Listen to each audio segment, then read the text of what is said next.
ಮಕ್ಕಳೇ, ಲೋಕದಲ್ಲಿ ಮನ್ನಣೆ ಎನ್ನುವಂತಹದ್ದು ಸಿಗಬೇಕು ಅಂತಾದ್ರೆ ಒಂದು ಅಧಿಕಾರ ಬೇಕು, ಅಲ್ಲ ಸಂಪತ್ತು ಬೇಕು.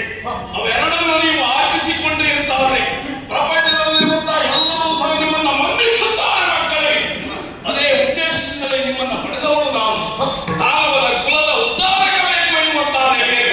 ಹಾಗಾಗಿ ಆಶ್ರಮ ಪ್ರದೇಶದಲ್ಲಿ ಸೀರೆಯನ್ನೇ ನೇರಾಗಿಸಿಕೊಳ್ಳುವುದನ್ನು ಕೇಳುವಾಗಿ ಮರದ ಕೊಂಬೆಗೆ ನಿಮ್ಮನ್ನ ಕಟ್ಟಿ ಅದರಲ್ಲಿ ಜೋಗುಳವನ್ನು ಹಾಡಿದವರು ನಾನು.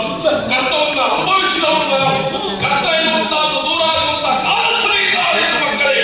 ಅದು ಯಾವ ನೆಲೆಯಲ್ಲಿ ನೀವು ಸಾಧಿಸಿ ತೋರಿಸಬೇಕು ಎಂಬುದಾಗಿ ಸೂಚಿಸಿದಳು. ಮರುಕ್ಷಣದಲ್ಲಿ ಯೋಚಿಸಿದೆ. ಕೇವಲ ದೇಹಬಲದಿಂದಲೇ ಇದನ್ನೆಲ್ಲವನ್ನ ಸಾಧಿಸುವಂತಹದ್ದು ಅಸಾಧ್ಯ ಎನ್ನುವುದಾಗಿ ಯೋಚಿಸಿದಂತಹ ನಾನು ವರಮಾನ್ವಿತರಾಗುವುದಕ್ಕೆ ಮುಂದಾದೆ. ಪರಮೇಶ್ವರಿಯನ್ನು ಪರಮೇಶ್ವರನ್ನು ಮೆಚ್ಚಿಸುವುದರ ಮುಖೇನವಾಗಿ ಒಬ್ಬನಿಂದ ಆಯುಷ್ಯವನ್ನು ಮತ್ತೊಬ್ಬನಿಂದ ಆಯುಧವನ್ನಾಗಿ ಪಡೆದವ ನಾನು.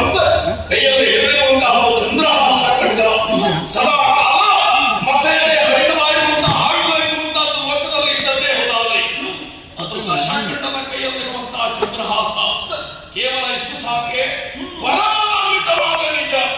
ಸಂಪತ್ತು ಬೇಕು, ನಮ್ಮ ಹತ್ರ ಇರುವಂತಹ ನೆಲೆ ಬೇಕು ಅಂತಾದ್ರೆ ಎಲ್ಲಿ ಎಲ್ಲಿ ಉಂಟು. ತ್ರಿಕುಟಾಚಲ ಪರ್ವತದಿಂದಲೇ ಆವೃತವಾಗಿರುವಂತಹ ಲಂಕೆ ಮೂಲವಾಗಿ ನಮ್ಮ ವಂಶದವರ ಆಳ್ವಿಕೆಯನ್ನು ಮಾಡಿಕೊಂಡು ಬಂದದ್ದಾಗಿತ್ತು. ಅಲ್ಲಿ ಆಳ್ವಿಕೆಯನ್ನು ಮಾಡುತ್ತಾ ಇರುವಂತಹ ಕುಬೇರನ ಹೊರಗೆ ಹೊಡಿದೆ. ಅವನಲ್ಲಿರುವಂತಹ ಅಪಾರವಾಗಿರುವಂತಹ ಸಂಪತ್ತನ್ನು ನನ್ನಲ್ಲಿ ಆಗಿಸಿಕೊಂಡೆ. ಅವ ಏರಿ ಸಂಚರಿಸುವುದಕ್ಕಿರುವಂತಹ ಪುಷ್ಪಕ ವಿಮಾನ ಅದು ಈಗ ನಾವು ಏರಿ ಸಂಚರಿಸುತ್ತಾ ಇದ್ದೇವೆ.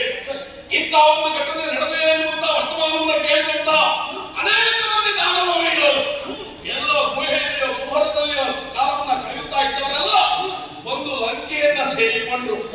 ಆ ನಂತರದಲ್ಲಿ ದಾನವರ ಕುಲ ದೀಪಕರಾಗಿ ಬೆಳೆಯಬೇಕು ಎನ್ನುವಂತಹ ಉದ್ದೇಶದಿಂದಲೇ ಲಂಕೆಯನ್ನ ಸ್ವರ್ಣ ಲಂಕೆಯನ್ನಾಗಿ ಪರಿವರ್ತಿಸಿದೆ.